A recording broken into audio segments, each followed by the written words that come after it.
Buenos días. El tema que vamos a tratar hoy es la naturaleza de la norma jurídica y su estructura. Para saber qué es la norma jurídica, debemos formular la pregunta por su naturaleza y tener claro cuáles son las dos grandes respuestas a esta.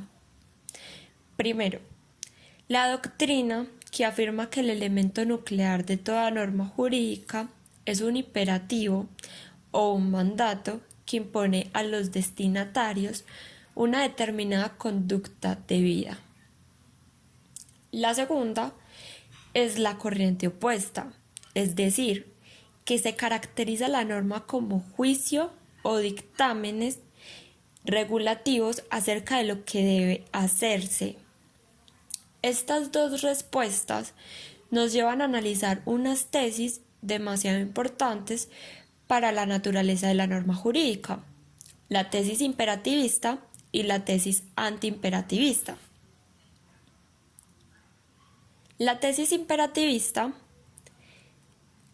confirma definitivamente que el derecho consiste en un conjunto de simples y desnudos mandatos o actos de voluntad de un poder soberano que van dirigidos a la voluntad de los súbditos. Las normas jurídicas son órdenes o mandatos del gobernante o constituyen la expresión directa de un poder de mando en una sociedad determinada, pues la bondad o la maldad de una acción depende fundamentalmente de que esta acción esté mandada o prohibida por el supremo legislador de todo el universo. No habiendo conductas humanas buenas o malas en sí mismas, llegando los autores voluntaristas a la conclusión de que la necesidad de la ley está en el mandato de la voluntad del superior que establece qué conductas son buenas y qué conductas son malas. Las leyes con actos de voluntad y no de la razón. La tesis antiimperativista se apoya en la convicción de que las conductas humanas son buenas o malas por su propio contenido, independientemente de que sean prohibidas o mandadas. Son mandadas y prohibidas por el legislador por su bondad o maldad que naturalmente tiene, estando la voluntad del legislador vinculada por el juicio de su razón, de tal modo que solo puede mandar a prohibir aquellas conductas que son en sí buenas o malas o favorables o no. La norma jurídica tiene carácter eminente imperativo y contiene siempre un mandato de un superior que pretende ligar la voluntad de los subordinados para que éstos actúen de una determinada manera. Son mandatos que tienen las características muy peculiares que los distingue de cualquier otro tipo de imperativos. Los mandatos tienen que ser emitidos por la voluntad legítima para establecer la norma, aunque esto no significa que todo lo que manda esa voluntad sea siempre lo mejor, lo más conveniente o lo más justo.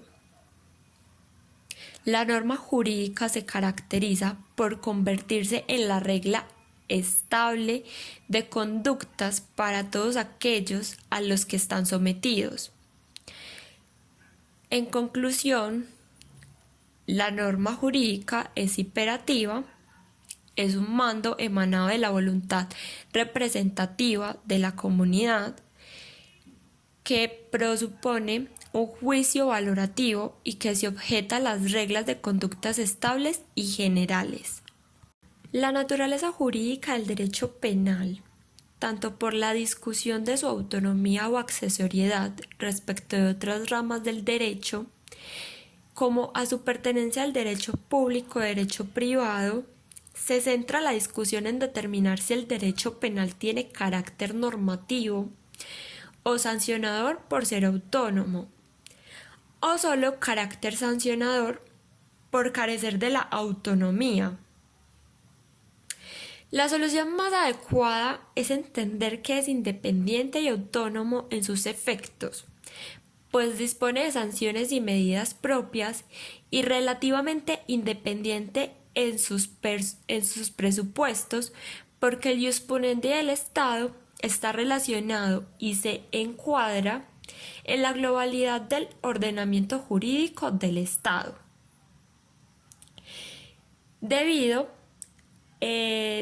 partir de lo que los otros sectores del ordenamiento consideren ilícitos para considerar que es un comportamiento penalmente antijurídico.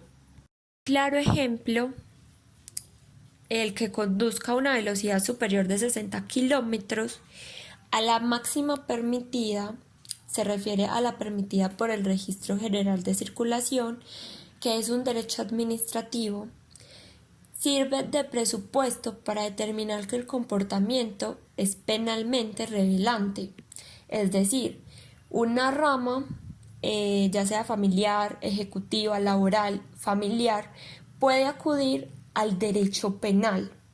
En toda ley penal, junto en el mandato para los órganos que tienen que imponerlos, puede encontrarse una norma dirigida a la generalidad de los consonciados, que deriva del presupuesto de hechos y que de forma, si se quiere indirecta, impone un mandato de hacer o de abstenerse en un determinado sentido.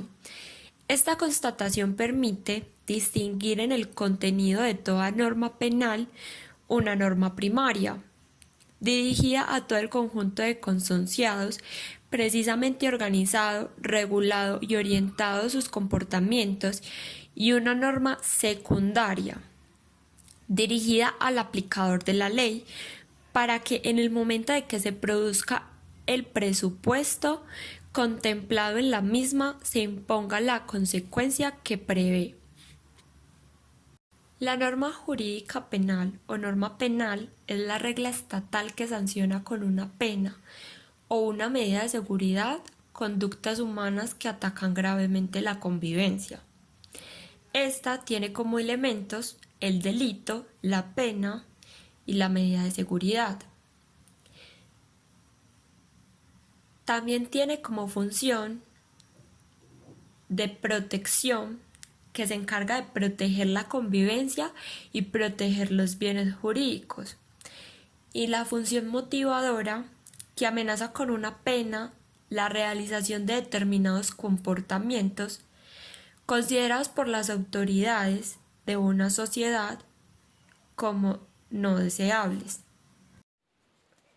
En relación a lo que sería la estructura de la ley penal, como primer punto comenzaremos haciendo referencia a lo que se conoce como la estructura lógica o formal de la norma.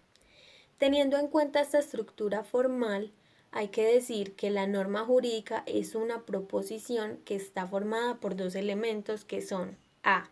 El supuesto de hecho, que es la hipótesis de conducta que si se produce provocará una consecuencia. Es preciso que el supuesto de hecho abarque un amplio espectro de situaciones regulables, es decir, es una conducta que está establecida en la ley como delito y que si se incurre en ella traerá consigo una consecuencia que se desprende del tipo de delito que se ha cometido. B. La consecuencia jurídica, también llamada sanción o norma secundaria, y consiste en una pena, una medida de seguridad, una consecuencia accesoria o en la responsabilidad civil derivada del delito, y se impone cuando se verifican los requisitos del supuesto de hecho de la norma. Entonces, la norma es una proposición de deber ser, que es el enlace lógico entre el supuesto de hecho y la consecuencia jurídica, que es, en otras palabras, la relación lógica entre el delito que se comete y la consecuencia que éste tiene, para que así la sanción pueda ser proporcional al delito. Esta proposición es hipotética, cuyo presupuesto con frecuencia es condicional e incierto, aunque también puede referirse, y en ocasiones así sucede, a alguna cosa que ya ocurrió. Por ser una proposición de deber ser, la estructura de la norma es la siguiente. Si es A, entonces debe ser B. Esto quiere decir que si se da A, la consecuencia va a ser B. Por ejemplo, el dueño de una empresa debe pagar el salario de sus empleados y no lo hace, lo que conlleva a una sanción. En este caso, el dueño de la empresa, quien no paga los salarios, sería A, y la sanción que esto le produce es B. Otro ejemplo puede ser cuando una persona va a exceso de velocidad en un vehículo infringiendo las normas de tránsito. Esto también le amerita una sanción, que en este caso podría ser un comparendo o la inmovilización del vehículo. En este caso, la persona que va en su vehículo con exceso de velocidad es A, y el comparendo o la inmovilización del vehículo, que en este caso es la sanción o consecuencia jurídica, sería B. Respecto a las normas jurídico-penales, hay que decir que pese a la variedad de supuestos de hecho que pueden existir, los mismos van a poder reducirse al delito, y por su lado, las consecuencias jurídicas de la norma se pueden reducir a las distintas sanciones que se posibilitan en el derecho penal, las cuales pueden ser penas, medidas de seguridad y otras consecuencias accesorias que pueden ser, dependiendo del delito, la suspensión de la ciudadanía o la suspensión al derecho al voto, entre otras. Además, siguiendo con la estructura de la norma jurídico-penal, podemos diferenciar según la misma entre A. Las normas que por su estructura se consideran completas son aquellas que, como su nombre lo indica, están elaboradas de manera completa, es decir, que en ellas se describe tanto el supuesto de hecho como la consecuencia jurídica. En otras palabras, son aquellas en las que se describe tanto el delito como la sanción correspondiente al mismo. B. Las denominadas normas incompletas. Estructuralmente son aquellas que o bien contienen solamente el supuesto de hecho, es decir, el delito, o bien contienen únicamente la consecuencia jurídica, es decir, la respectiva sanción, que como se explica aquí, ni el supuesto de hecho ni la consecuencia jurídica aparecerán en una misma ley al mismo tiempo, por lo que será necesario ponerlas en relación con otras normas que las completen. Entonces podemos afirmar con esto que siempre que una norma nos remite a un complemento normativo contenido en otra ley, estamos en presencia de una norma incompleta. Sin embargo, también van a ser denominadas como normas jurídico-penales incompletas aquellas que se encargan de complementar, delimitar o bien de aclarar un supuesto de hecho. Por ejemplo, el artículo 205 del Código Penal habla del acceso carnal violento. El que realice acceso carnal violento con otra persona mediante violencia incurrirá en prisión de 8 a 15 años.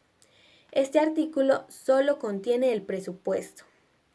También cabe señalar que aunque las normas penales sean completas por contar con presupuesto y consecuencia, ello no significa que sean autosuficientes, pues siempre necesitan de otras para ser aplicadas. Y C. Leyes penales en blanco. Son aquellas que contienen la consecuencia, pero no todo el presupuesto que ha de completarse por medio de otras normas penales o extrapenales. Por ejemplo, el artículo 325 del Código Penal habla de la omisión de control.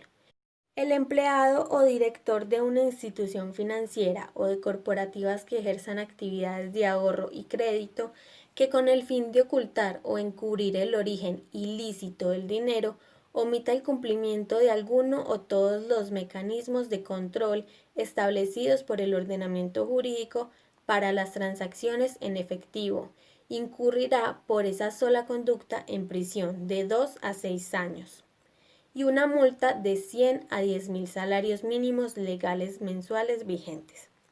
Se justifican estas leyes penales en blanco porque evita la redacción de artículos muy extensos y además quedarían obsoletos cuando el hecho descrito versara sobre materias en las que los avances tecnológicos se suceden a un ritmo tan vivo que llevan a dictar nuevas disposiciones. Según el principio de legalidad, las leyes penales en blanco tienen unos requisitos. Primero, que la remisión a normas de rango inferior sea expresa. Segundo, que esté justificada por el bien jurídico protegido en la norma. Y tercero, que la norma contenga el núcleo esencial de prohibición, de modo que la conducta quede suficientemente concretada con el necesario complemento de la disposición a la que remite. Y finalmente, como segundo punto, si nos referimos a la denominada estructura dinámica frente al estudio anterior, considerado como el análisis de la estructura estática, hay que hacer referencia en que la misma se fija en cómo la norma relaciona a los distintos sujetos. Por ello se denomina también como estructura comunicativa. Para concluir, podemos decir que la estructura lógica de la ley penal está formada por el supuesto de hecho y la consecuencia jurídica. Afirmamos también que la norma es una proposición de deber ser, donde su estructura es: si se da A, entonces la consecuencia va a ser B. La estructura de la norma jurídico-penal se puede diferenciar entre normas completas, normas incompletas y leyes penales en blanco, las cuales tienen unos requisitos nombrados anteriormente.